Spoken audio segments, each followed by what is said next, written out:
So this is very interesting. Yeah. Prices go up. Okay. So that's why I think in the future, especially the Swiss watch industry, Japanese people, they はい、皆さんこんにちは。腕時計のある人生 RY です。いつもご視聴いただきありがとうございます。今日はですね、またスペシャルな場所に来させていただいて、スペシャルな回をお届けしようと思います。エドックスのですね、取締役であるクリスチャン・オッツ氏とですね、対談をさせていただいて、今のね、このスイスの時計の業界の状況とかですね、スイスのこの歴史なんかをですね、もう直々にお話を伺うという機会も得ました。時計好きの方ならね、こういった機会非常にこうレアで、そしてこうなんて言うんでしょう、興味深い内容になると思いますので、ぜひ最後まで見ていただけたら嬉しいです。それでは行ってみましょう。Thank you. Nice to meet you. nice to meet you. So he's Christian Ots from the Edox. So could you introduce yourself? Yes, my name is Christian Hotz. I'm working for Edox since 2006, so already quite a long time. I started my career in the watch industry about 30 years ago, and then I worked for different companies until I ended up working for Edox. I'm married. I have one daughter, Oh, yeah? and I'm living in Switzerland. Thank you very much for giving me the chance to talk with you. So today we will talk about the watch industry in the Switzerland and talking about the Edox watches. It's quite interesting to me and also for the Japanese watch lovers as well. Thank you for your time. Thank you. So you live in the Switzerland? Yes, I live close to Biel. Biel is yeah. a typical watchmaking city in Switzerland. Watchmaking history started about 150 years ago. It's famous because you have a lot of well-known companies based in Biel. For example, Rolex has a factory in Biel, or Omega. Omega's headquarters are in Biel, but there are many other watch companies which are situated in this area. But our factory, the Edox factory, is about 25 kilometers away from Biel in the mountains, in a small village with about 400 to 500 inhabitants. This village is called Les Genevais. It's a very quiet place with a lot of farming, but also with a long history in terms of watchmaking. So the first watchmakers which settled in Les Genevais were actually farmers. Okay. About 500 years ago. 500 years ago. Okay. As my understanding, it's almost the beginning of the watchmaking history in the Switzerland. Exactly. Yeah. Exactly. So they were farmers in spring, in summer, and in autumn, and in winter. The fields, the landscape was covered with ice and snow. Yeah. And that's why they were not able to work as farmers. So they were looking for another job, another work, another occupation. Yeah. And that's how they started to produce parts for clocks in wintertime. And since then, there has always been watchmaking in Les Genevais.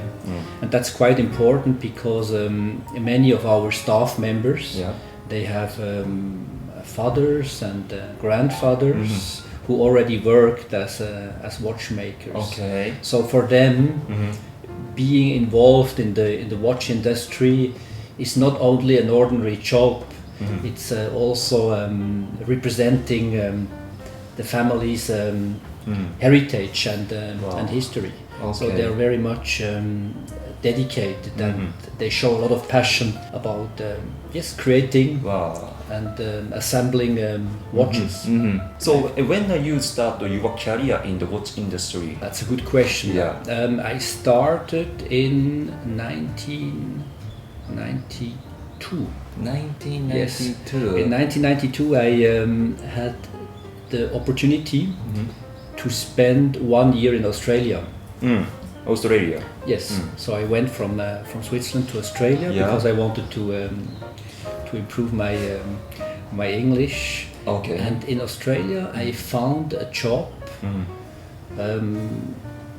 for a Swiss watch company. So I was working in Australia for a Swiss watch company. Okay. And that's how my career in the watch industry started. Interesting. Not in the Switzerland, in the Australia. In Australia, yes. Okay. Yes. How was that? This was quite an impressive experience because at that time the Swatch, the plastic, the plastic watch was very very popular. Yeah. It was a hot item. Yeah. At that time, people sometimes were queuing up in front of the shops when a new shipment of Swatch watches arrived, because there were a lot of collectioners and the demand for this kind of watches was higher than the supply. So there was a kind of a boom. So sometimes we had a huge truck arriving in front of our warehouse with Swatch watches. Okay. So we had to unload all these watches from the truck to the warehouse. So that's what I did at the beginning. Interesting. It was It's nice. a beautiful time. I want to ask one question. How the watch industry has been changed from the 1990s to nowadays? I think there is a lot of situation, especially after the COVID pandemic. What was changed? Okay, we should know that in the 70s and early 80s, the Swiss watch industry was not in a good shape. Because there was a change of technology which took place in the late 60s and early 70s. So the quartz technology had a negative impact on the traditional watch industry. Especially for the Switzerland.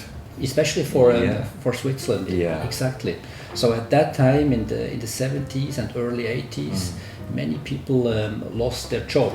It is said that about 50% of the employees lost the job because of this change of technology.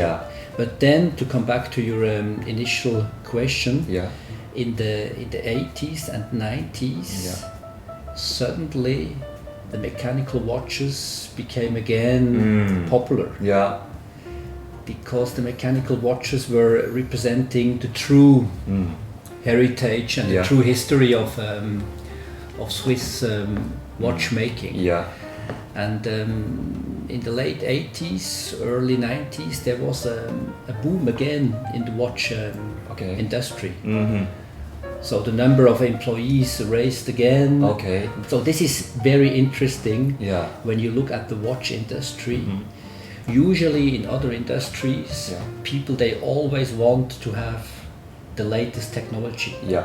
When you have a car, for example, you want to have the latest technology. When you have a computer, you want to have a fast computer. But with watches, it's the opposite. Correct. Watches, people like the traditional. Back to tradition. Yes, because they can see how a mechanical movement works. They can even hear it. If you put the watch next to your ear, you can feel and hear how the watch is working, and you can maintain and repair a mechanical watch. It's not something you buy and after maybe 5 years you have to throw it away. You can keep it. If you are gentle with the watch, you can keep it for your life. Maybe you can even give it to the next generation. And this is quite amazing. And it hasn't changed. It's like the opposite. How is the situation watch industry in Switzerland? It's maybe a little bit too early to make a clear analysis. But we already know some points. At the beginning, it was a difficult situation because almost from one week to the other, some shops were closed. People had to stay home, at least partially. So people were not able to go to the shops and to purchase watches, and this was of course negative for the business. But then quite quickly, clever business people they started to invest more money in the online business. So consumers started to purchase more watches online, not only in Switzerland but also in other countries.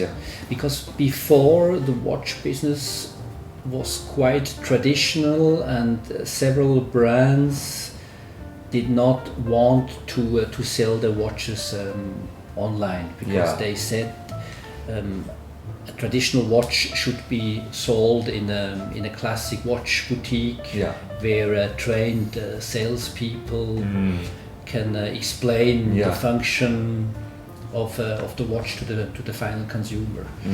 But this is one impact which changed also because of the pandemic. Yes. Then maybe another impact which is important. During difficult times or during challenging times, people tend to purchase quality. When you are not 100% sure about the future, you want to invest your money for something serious. You don't want to take risks. Correct. You want to invest your money for something which is stable. So people are again motivated about quality. So they check the details. They want to have a watch from a real watch brand, from a traditional watch brand. So this is an important impact. And the average price of a watch sold during the pandemic went up. The number of watches purchased went down, but the average price went up. So nowadays, the Swiss watch industry sells about the same value of watches, the same turnover as before the pandemic. How is the factory? Is everything back to normal, or still some effect from the pandemic? So nowadays people can go back to work. There is no more home office. So in terms of the way you work and the way the watchmaker works, the factory staff members work is normal. At least at the moment. You don't know about the future, but at the moment it's like this. But of course, what has changed is the production time of a watch, because some supply chains are not working as smoothly as before the pandemic. So it takes more time, significantly more time to produce a watch than before the pandemic. It has almost doubled. This situation is not stable. How is the material? Like steel, gold, bronze, is that back to normal, or still difficult to get some material? It's difficult. Yes. Some materials are really difficult to get, and of course there is also a kind of inflation. So prices go up. Yes. So that's why I think in the future, especially the Swiss watch industry, the average price of a Swiss watch will go up. Yes. So very sad news for you guys in Japan, especially. How does the Japanese market compare to the rest of the countries? Do you realize something differences from the other countries? Yes. Yes, there are a lot of specialities in Japan. Japanese people, they are very much interested in details. Details. Yes.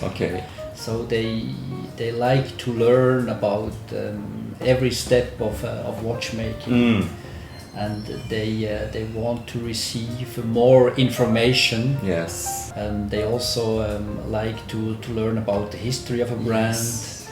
They like to know exactly what kind of features a watch has. They want to know how the quality control is done, and in Japan the way watches are displayed and presented in the shops has a very high level. So when you go to a Japanese watch boutique, the standard and the level of the watch boutique is higher than in most of the countries. Wow. This is one side in terms of the Japanese market, and on the other side you also have strong Japanese brands. Yes. So the Japanese are very much experienced in watchmaking. Okay. As the Swiss are. Both countries produce fantastic timepieces. Yes. In Japan you have, for example, Grand Seiko, who makes very impressive and wonderful mechanical watches. What did you achieve in the Edox? Yes, this is a big question. You know, you can never achieve something without a good team. So it's not about me. It's about the team. I think it's important that we talk about eDOX and not about individuals, because individuals they come and they go. One day they have to die. But the brand eDOX as a watch company stays. So the star is always the company. Okay. As a team, what we did in the last maybe 20 years at eDOX, we started to create a real brand. Before, eDOX was also known as a company who produced watches for other watch brands. So before the year 2000, other watch companies, they came to eDOX and they said we would like to have our own watch brand. Can you produce watches for us? This business is called private label. Private label. Yes. Okay. This was a kind of a specialty of eDOX. Okay. So very well-known brands, which you see nowadays in the shops, were initially produced by eDOX. It's quite interesting. So this was an important part of our company. But then we decided to invest more time and more passion in our own products. Okay. So we started to create very exciting timepieces with remarkable designs.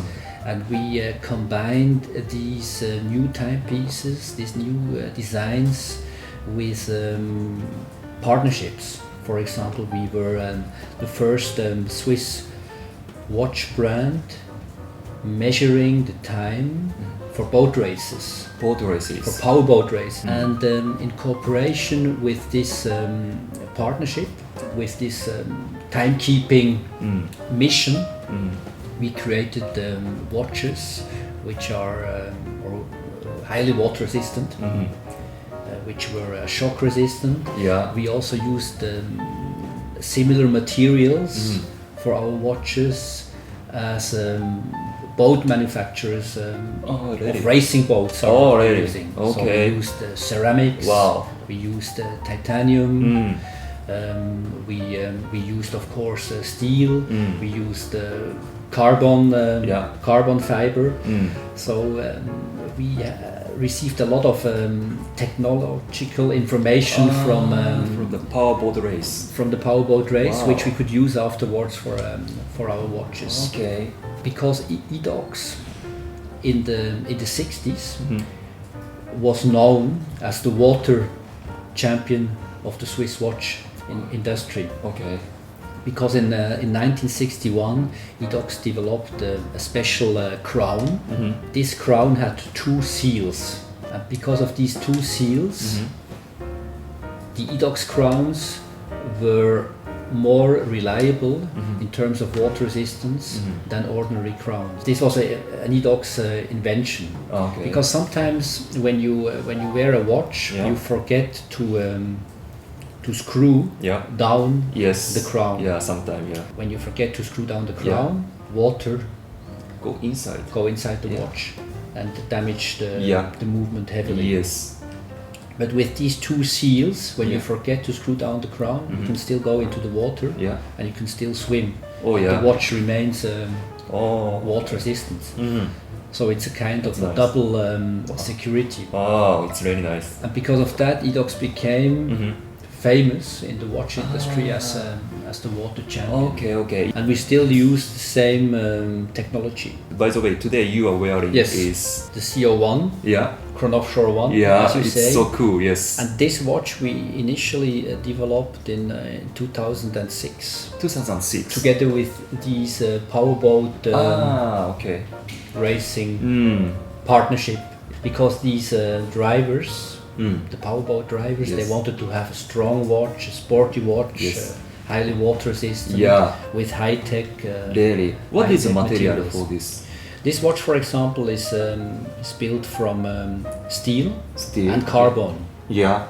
Is this carbon? So, this is carbon. Wow. Everything you see outside is real carbon. Behind the carbon parts, you have a stainless steel, a high-pressure watch case. Okay. So this watch is water resistant down to 500 meters. Some people that tell me, Christian, but I don't need a watch which is water resistant down to 500 meters because I never dive down to to that depth. Yes. But I always say, when you have a water resistant timepiece, your watch is better protected. Yes. Because everything is stronger. Yeah. The glass is a bit stronger. The watch case is stronger. Yes. So your watch has a longer lifetime than an ordinary watch. So even for non-divers, it's an advantage to own a water resistant timepiece. Yes. Talking about new watches in the Edox, what I heard, you bring some of the new watches in here. So can I see that? Yes, of course.